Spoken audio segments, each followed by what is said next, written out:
이를 소망해 볼 수 있기를 예수님의 이름으로 부탁을 드립니다. 하나님의 말씀은 느헤미야 10장 28절 29절 두 절의 말씀입니다. 구약성경 742쪽과 화면에 준비되어 있습니다. 느헤미야 10장 28절 29절 우리 함께 읽습니다. 시작.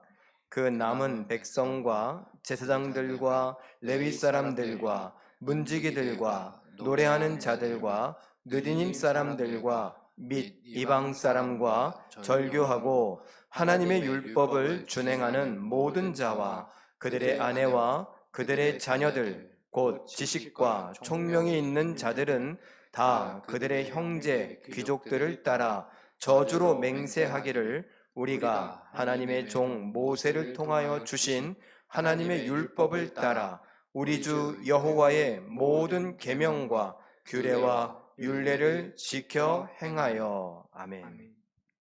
오늘 본문의 말씀을 갖고 위대한 약속을 기억하라 라는 제목으로 우리 잠깐 말씀을 생각해 보기를 바랍니다. 우리 성도님들 새해 복 많이 받고 계십니까? 코로나19 때문에 또 사회적 거리두기 때문에 많은 분들이 또 가족들을 못 만나기도 하고 일부를 만나기도 하고 그러셨을 텐데, 그럼에도 불구하고 우리 모두가 하나님 주시는 하늘의 복을 받아 누리실 수 있기를 바랍니다. 더불어서 오늘 말씀을 좀 들어보면서 하늘에서만 받는 것이 아니라 이 땅에서도 분명하게 하나님께서 약속하신 복들이 있을 텐데 그것들을 어떻게 하면 받을 수 있을까? 우리가 한번 살펴보고 그 비결을 깨달아 알아 정말 복받는 우리 모두가 될 수 있기를 바랍니다. 느헤미야는 지금 이런 순서로 가고 있습니다. 1, 2장에서 느헤미야가 기도하고 귀환하게 됩니다. 3장에서 5장 사이에 공사가 시작되고 방해가 있었습니다. 6장에서 7장 사이에 성벽은 완성되었습니다. 8장에서 9장을 보니 말씀이 선포되었고 그 말씀에 반응하여 기뻐하기도 하더니 이후에는 죄를 깨닫고 회개하는 장면까지 왔습니다. 그리고 오늘 10장의 이야기를 들어가려고 합니다. 느헤미야라고 하는 이 책엔 느헤미야만 나오는 것이 아니죠. 그림을 보면 느헤미야와 에스라가 같이 나옵니다. 느헤미야는 회개의 기도를 외쳤고 에스라는 말씀을 가르쳤습니다. 특별히 말씀이라고 했을 때 율법이라는 것을 우리는 기억할 수 있습니다. 우리가 쉽게 말하면 말씀과 기도가 지금 하나로 어우러져 가고 있는 것을 보고 있는 것입니다. 느헤미야는 계속 끊임없이 회개 기도하기를 바라고 또 그렇게 외칩니다. 왜냐하면 우리가 지금 이렇게 성벽이 다 무너져 버린 것, 예루살렘 하나님의 도성이 황폐케 된 것은 우리의 죄와 허물 때문이다 라는 것이죠. 그런데 뭐 기준이 있어야 되는 것 아니겠습니까? 그래서 그 기준이 무엇이냐? 에스라를 통해 율법을 잘 강론해 줄 것을 요청을 했습니다. 에스라와 함께 레위인들이 사람들 사이를 다니면서 율법이 낭독될 때 저 말씀은 바로 이런 것입니다 라고 하나하나 가르쳐 주었습니다. 그 말씀을 듣자 보니 내 죄가 분명히 깨달아져요. 그래서 그 죄 때문에 회개 운동이 계속 불붙듯이 이루어져 가고 있는 것입니다. 자, 그러면 오늘은 이 느헤미야 9장의 가장 마지막 부분부터 살펴보려고 합니다. 9장 38절에서 10장 1절 불과 두 절인데 제가 성경 구절 바로 아래에 이렇게 써놨어요. 히브리어 성경을 보니까 이 9장 38절이 10장 1절로 되어 있더라고요. 다시 말해 느헤미야는 히브리어 성경에 9장 37절까지 있고 38절은 없습니다. 38절이 10장 1절이 되어 있습니다. 왜 우리 구약 개혁 성경은 이렇게 했는지 제가 뭐 이런 것까지 다 찾아보지는 못했지만 요거 하나 발견해서 여러분들하고 잠깐 나누고 우리 성경을 화면을 보고 함께 읽어봅니다. 숫자만 빼고 읽어봅니다. 시작. 우리가 이 모든 일로 말미암아 이제 견고한 언약을 세워 기록하고 우리의 방백들과 레위 사람들과 제사장들이 다 인봉하나이다 하였느니라. 그 인봉한 자는 견고한 언약을 세웠다. 그렇게 말합니다. 그리고 언약을 세워서 뭐 했느냐? 1번 기록했다. 그 다음에 그 기록을 어떻게 했느냐? 인봉했다. 그래서 바꿀 수 없게 했다. 그 언약한 사람들이 누구냐가 바로 그 다음에 나오겠죠. 바로 잠깐 나왔지만 27절까지 이야기입니다. 총독 느헤미야와 그리고 83명의 명단이 공개되었는데 제사장 22명, 레위인 17명, 백성의 우두머리 44명인데 학자들은 이 사람들의 이 83명의 명단은 곧 가문을 대표하는 사람들일 것이다. 이렇게 추측을 합니다. 자, 그런데 앞으로 잠깐 넘어가서 견고한 언약을 세웠다라는 것이에요. 이 언약이라는 말, 사실 견고하다라는 표현은 히브리어 성경에 없는데 이 언약 자체가 그 견고함을 갖고 있어서 번역을 할 때에 견고한 언약이다라고 번역을 한 것으로 보입니다. 그래서 제가 추론을 해봤습니다. 이 언약 자체에 어떤 의미가 있는가라는 거예요. 이 언약을 우리는 약속 잘 지키십니까? 언약이라고 하는 것은 말로 약속한다라는 거예요. 사실은 두 사람 간에 말로 말씀 원자에다가 약속 이렇게 언약을 하는데 언약을 맺는데 말로만 한 것이 아니라 그것을 또 기록하기도 합니다. 그래서 인을 칩니다. 바꿀 수 없다는 것이죠. 그런데 제가 약속 이야기를 잠깐 했습니다. 이 약속 여러분들은 잘 지키시는가 물어봤는데 제가 어릴 적에도 이런 이야기가 있었습니다. 제일 타임이라고. 제일 타임이라고 했던 게 무엇이냐 하면 약속하고 한 30분은 그냥 기본적으로 늦게 나타나는 거. 누구에게 있었던 이야기냐? 학생 때 그런 이야기가 있었어요. 그런데 가만 살펴보니 학생들뿐만 아니라 청년들 사이에서도 그런 이야기가 있었습니다. 그런데 세월이 흐르고 다시 우리 교회에 와서 보니 그 이야기는 여전히 있어요. 단 그렇지 않은 경우가 있더라고요. 뭐냐? 은퇴하셨지만 원로 목사님하고 신방 약속, 어디 간다 하고 있는 약속 그때는 원로 목사님이 1분도 안 기다린다. 그래갖고 그 약속 지키려고 신방이나 아니면 어딜 간다라고 했을 때 약속을 철저하게 지키시더라고요.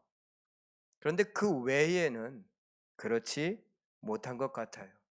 여전히 원로 목사님이 은퇴하시기 전에도 청년들도 제일교회 청년들이고 학생들도 제일교회 학생들인데 하다못해 수련회를 간다라고 하면 이 시간보다 일찍 잡아요. 왜 이렇게 일찍 잡았냐 물어보니 제일 타임이 있어서.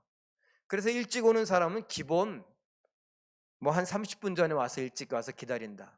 그럼 약속 시간 30분 전에 왔고 약속 후 30분에 올 사람 때문에 1시간 정도 시간을 허비합니다. 이런 거 고쳐야 된다고 하는데 제가 우리 교회니까 우리 교회 이야기만 해요. 다른 교회들도 여전히 있어요.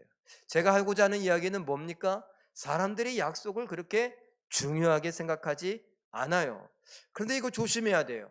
약속을 중요하게 생각하느냐 안 하느냐, 그 사람을 중요하게 생각하느냐 안 하느냐, 이것과 연관됩니다. 아까 뭐라고 했어요? 원로 목사님하고 약속할 때는 칼같이 지키고 다른 사람하고 할 때는 그렇지 않고. 원로 목사님이 출발하고 안 하고의 문제가 아닌 것 같습니다. 우리 모두가 상대방을 존중한다면 상대방의 시간도 중요합니다. 약속한 것을 잘 지켜야죠. 시간 약속만 그럴까요? 신용사회라고 하지 않습니까? 여러 가지 마찬가지입니다. 그런데 제가 이게 길게 언약에 대한 이야기를 했는데 당시엔 이 약속이라고 하는 거, 약속을 지키지 않을 땐 어떻게 되느냐? 이것이 무섭습니다. 뒤에도 잠깐 언급할 것이지만 우리가 네 약속을 안 지키면 내가 새끼손가락에 뭘 짓는다고요? 장을 짓는다. 이런 이야기를 해요. 다른 말로 말하면 내가 이 약속을 어기면 내가 내 목숨을, 내 생명을 걸고 그러겠다라고 하는 말과 똑같습니다. 내 새끼손가락이 다치거나 아니면 내 신체의 일부가 다치거나 아니면 내 목숨을 걸은다라고 했을 때 이 언약은, 이 약속은 지켜야 될까요? 말아야 될까요? 반드시 지켜야 됩니다. 지키지 않는다면 저주가 있죠. 그래서 이 언약이란 단어 속에 저주라는 말이 같이 포함되어 있습니다. 이게 참 무서운 이야기인 것 같아요. 지금 사람들이 하나님 앞에 자발적으로 나와서 하나님 앞에 언약을, 견고한 언약을 내가 깊이 있고 지키겠다고 약속을 합니다. 그걸 쓰게 합니다. 그리고 그것을 인쳐서 봉합니다. 아무도 그것을 변개, 바꾸지 못하게 하려고 하는 것입니다. 아브라함이 하나님을 처음 만나서 하나님과의 약속을 할 때에 이런 약속을 합니다. 하나님께서 야, 너 그 재물 하나 갖고 와라. 그 재물을 반으로 쪼개라. 그리고 그 반으로 쪼갠 사이에 불이 지나갑니다. 모세에게, 기드온에게 이런 장면들을 보여주십니다. 야, 내가 너하고 약속할게. 이 약속을 지키지 않으면 나를 이렇게 재물처럼 쪼개버려라. 하나님이 아브라함에게, 모세에게, 그리고 수많은 이스라엘의 믿음의 조상들에게 자기 스스로를 죽이겠다고 하시면서 약속을 하십니다. 언약, 이 단어 속에 저주라는 말이 포함되어 있으니 이 약속을 지키지 않으면 이 저주가 내게 임할 것이다 라는 말이죠.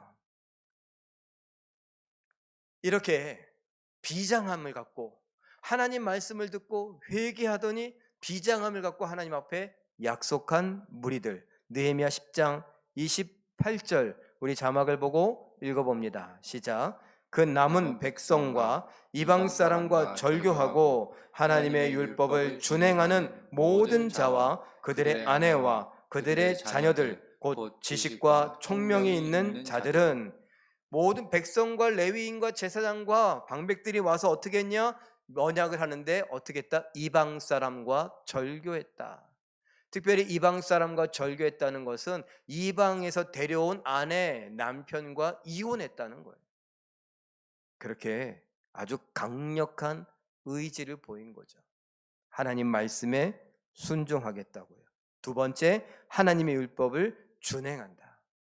이방인과 절교하고 하나님의 율법을 준행한다. 이 사람들이 이렇게 각오를 하고 나왔습니다.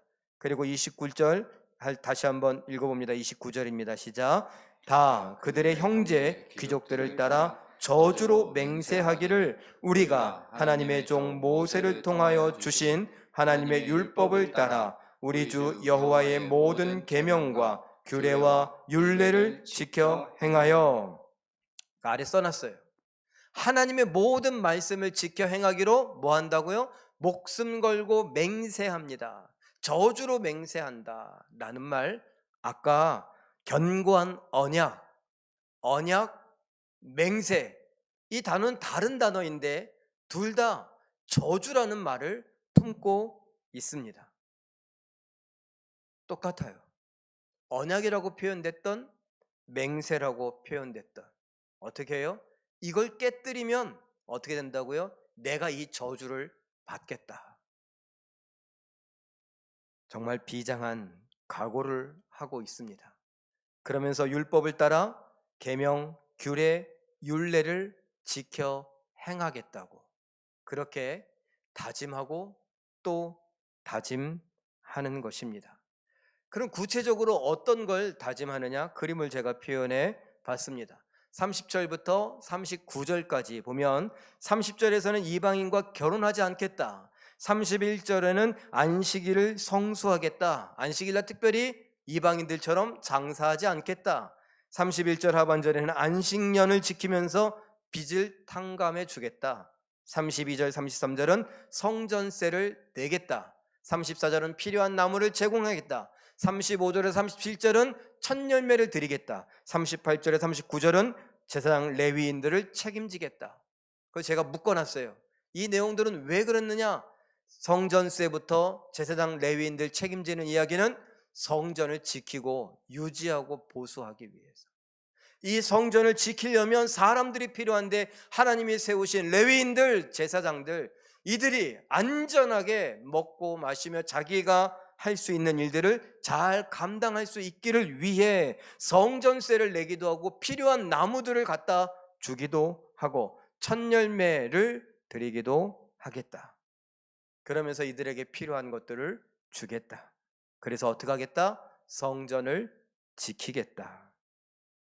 예, 구약 시대에 있는 이야기이지만 어쩌면 이 부분은 우리가 좀 살펴볼 필요가 있지 않겠습니까? 왜요? 성전, 교회가 성전은 아니다. 이런 이야기들을 하죠. 맞습니다. 성전은 우리 자신이에요. 그런데 우리 자신만 두고 이야기하느냐? 우리가 모여서 함께 예배하기 때문에 교회 건물도 포함되지 않겠습니까? 우리가 모이는 곳이니까요. 그래서 제가 요즘에 이런 생각들을 해봅니다. 왜냐? 아니, 눈이 많이 왔어요. 하수구는 얼기도 했어요. 그래서 그거를 녹이기도 하고 물을 푸기도 하고 뭐 이런저런 일들을 했습니다. 그런데 아니, 교역자 저까지 해서 3명, 4명이 그 일을 하기는 쉽지 않더라고요. 힘이 들어요. 버거워요. 그러면 어떻게 하냐? 우리가 다 관심을 갖고 그런 일을 할 수 있도록 도와야죠. 힘으로 돕기도 하고 또는 응원을 하기도 하고 격려하기도 하고 코로나19 때문에 우리가 만나기가 쉽지 않다라고 하면 다른 방법들도 있을 것입니다. 다른 거 신경 쓰지 않고 내가 하나님의 이 건물을 잘 지키고 관리하고 유지할 수 있는 방법은 무엇인가? 우리 성도들을 위하여서 이렇게 하는 방법은 무엇인가? 우리 스스로가 잘 생각해 봐야 하지 않을까요? 저한테 뭘 잘하라고 바래서 하는 이야기가 아니라 말씀에 나왔으니 이왕에 이런 이야기들이 있으니 그냥 언급하고 지나가는 것입니다. 여러분들, 우리가 잘 생각해야 합니다. 특별히 계속 변하고 있는 이 시대 속에서 우리가 옛 생각만 고집할 것이 아니라 옛날에는 어땠어요? 교역자들이라고 말하면 아니 사명감에 불타오르는 사람들, 그래서 아골골짝 빈들이라도 복음 들고 가겠다고 하는 사람들. 그런데 여러분 지금 교역자들 엄밀하게 생각해 보십시오. 사실 그런 사람이 많지 않습니다. 사명감이 없어서요? 예, 옛날에 비하면 없을 수도 있습니다. 그런데 정말 먹고 사는 것이 힘들 수 있다라는 거예요. 그런 관점에서 생각해 봐야 합니다. 세상은 점점 발전해 갑니다.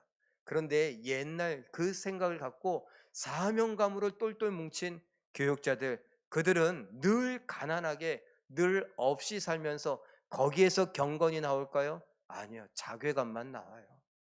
거기에서 내 수치심만 늘어나고 돈에 쉽게 유혹에 넘어가고 쓰러지고 하는 모습들을 볼 수 있습니다.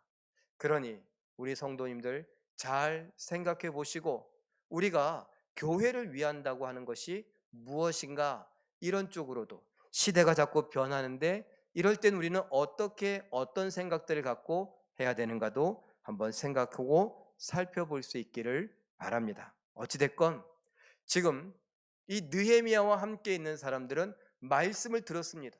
그런데 그 말씀에 대해서 무슨 고리타분하게 옛날 옛적의 이야기 이렇게 하지 않고 그 말씀을 진지하게 받아들였습니다. 그리고 회개했습니다. 회개하면서 우리가 어떻게 하면 될까라고 하고 정말 목숨을 걸고 내가 이제 말씀을 지켜가겠노라고 그 율법에 귀를 기울입니다. 그것을 적용할 수 있는 것들을 구체적으로 이야기를 하고 지켜보겠노라고 이렇게 30절에서 39절까지 7가지 정도를 놓고 다짐을 하고 또 다짐을 하고 있는 것입니다. 자, 이것을 제가 그림으로 표현해 봤습니다. 느헤미야가 에스라가 함께 말씀과 기도, 성령의 놀라운 능력을 받아 말씀과 기도로 백성들을 가르칩니다. 백성들의 회개와 백성들의 삶을 지도합니다. 그랬더니 제가 가운데 불을 그려놨어요. 성령께서 저들의 마음을 뜨겁게 하시더니 어떻게 합니까? 견고한 언약, 엄중한 맹세, 내 목숨을 걸고라도 그렇게 하겠다라고 말씀하십니다. 왜일까요? 그들이 이미 회개했습니다. 9장에서 그들은 회개 기도를 하면서 역사를 읊었습니다. 하나님의 창조로부터 해서 아브라함 그리고 출애굽 이 모든 과정을 다 읊었습니다.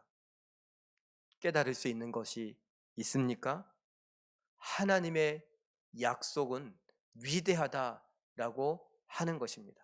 하나님의 말씀은 위대한 약속이다라고 하는 것을 역사를 통해 볼 수 있었습니다.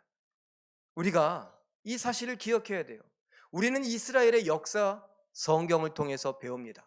그런데 단순히 이스라엘의 역사만 보는 것이 아니라 우리의 역사도 볼 수 있어야 합니다. 하나님께서 성령을 통하여 이 땅을 새롭게 하실 때에 무엇이 있었느냐? 하나님의 말씀이 있었다는 것이고 그 말씀은 역사 속에서 증명되어지는 위대한 약속이었다라는 겁니다. 그 위대함이 뭐라고요?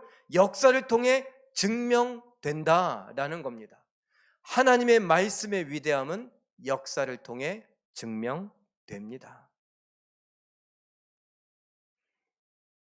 이러한 사실들을 우리가 기억해야 합니다. 옛날에 있었던 이야기로 끝나는 것이 아니라 정말 우리의 삶 속에 있는 이 흘러가는 되어져가는 모든 일들 속에 하나님의 말씀이 위대한 약속으로 하나하나 증명되어져 가는 것을 볼 수 있습니다. 그런 얘기들 하잖아요. 하나님의 은혜라고. 잘 됐을 때 이야기입니다. 그런데 잘 생각해 보세요. 잘 됐을 때만 하나님의 은혜입니까? 잘못됐을 때도 하나님의 은혜입니다. 이게 도대체 무슨 이야기냐고요? 하나님의 말씀이 내 삶을 통해 이루어졌으니까 은혜라는 것입니다.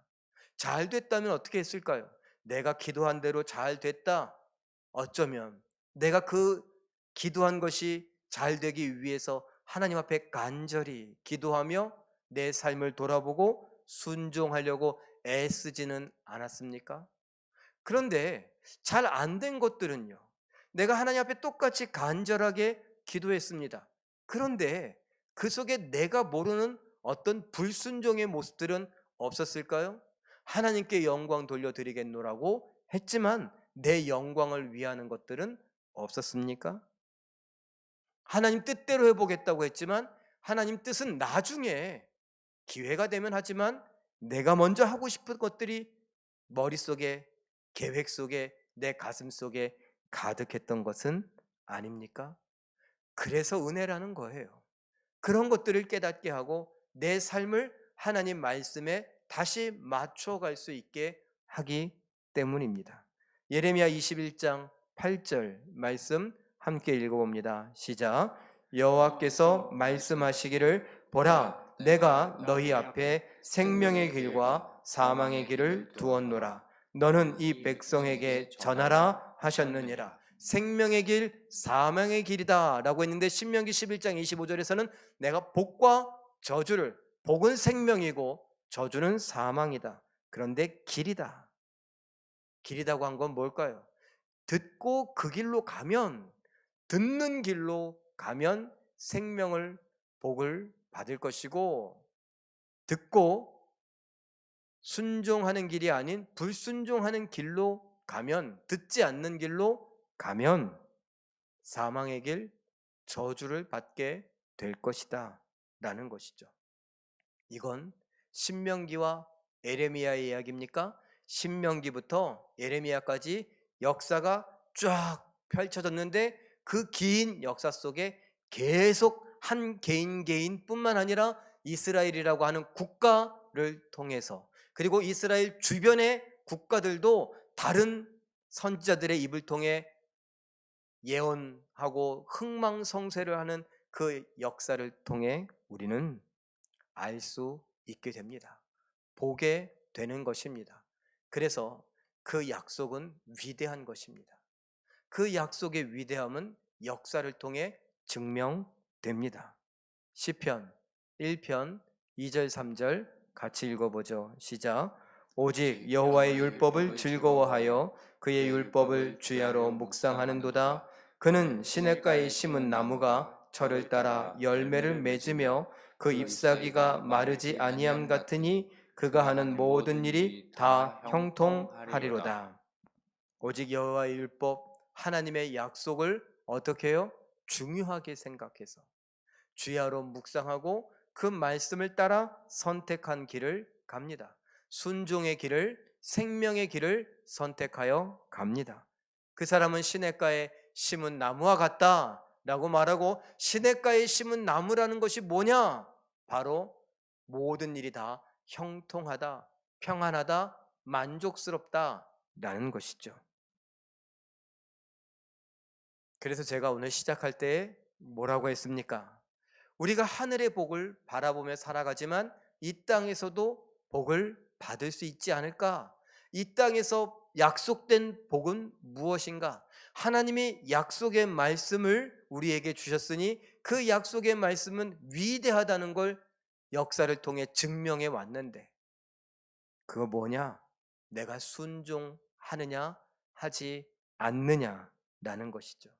디모데후서 3장 16절 17절, 세월이 흘러 이렇게 디모데에게 바울은 씁니다. 읽어보죠. 시작. 모든 성경은 하나님의 감동으로 된 것으로 교훈과 책망과 바르게 함과 의로 교육하기에 유익하니 이는 하나님의 사람으로 온전하게 하며 모든 선한 일을 행할 능력을 갖추게 하려 함이라. 유익하다, 온전하게 한다, 선한 일, 하나님 말씀에 순종하게 할 수 있도록 능력을 준다. 뭐가요? 하나님의 말씀. 어떤 말씀이요? 모든 하나님의 말씀이요. 축복, 저주, 약속들. 축복의 말씀은 좋은 거니까 괜찮고 저주의 말씀은 좋지 않은 거니까 안 되고, 이것이 아니라 이 모든 말씀들이 다 우리에게 유익하고 선을 행할 수 있는 능력을 우리에게 가져다 줍니다. 하나님의 사람으로 온전한 삶을 살 수 있게 하되 예수님처럼 하나님 말씀에 순종할 수 있게, 복종할 수 있게 하십니다. 그 결과가 뭐라 그랬어요? 시냇가에 심은 나무다. 그 결과가 뭐라 그랬어요? 우리가 흔히 이야기하는 만사 형통이다. 다 형통하리로다. 다 만족이 있을 것이다. 다 평안함이 있을 것이다. 다 평화가 있을 것이다. 다 승리가 있을 것이다. 여러분이 계획하고 꿈꾸고 기도하고 있는 것들이 평화롭다면 어떤 것입니까? 평안하다면, 만족스럽다면 어떤 것입니까? 억지로 이렇게 만족해야 된다라는 것이 아니라 내 마음에 하나님의 감동으로 품고 있는 것들이 만족스럽다라고 하는 것. 제가 달리 설명하지 않아도 될 만한 것들 아니겠습니까? 비결은 하나님 말씀, 그 위대한 약속, 위대한 말씀을 위대하다고 믿고 그 말씀대로 순종하며 살아가는 것입니다. 그걸 우리가 알 수 있길 바라요. 복 받는 비결이 무엇입니까? 아침에 일찍 일어나면, 어떤 책을 보니 4시 반에 기상하면 성공한다고 하더라고요. 4시 반에 일어나서 성공했으면 저는 벌써 100번, 아니 10,000번도 성공했을 겁니다. 왜요? 4시 반 전에 일어난 적이 훨씬 더 많으니까요. 그런데 여러분, 그게 전부가 아니에요. 우리 모두가 다 하나님 말씀을 귀히 여겨 그 말씀을 진짜 그대로 받고 그 말씀을 믿어서 그 말씀대로 해보는 것입니다.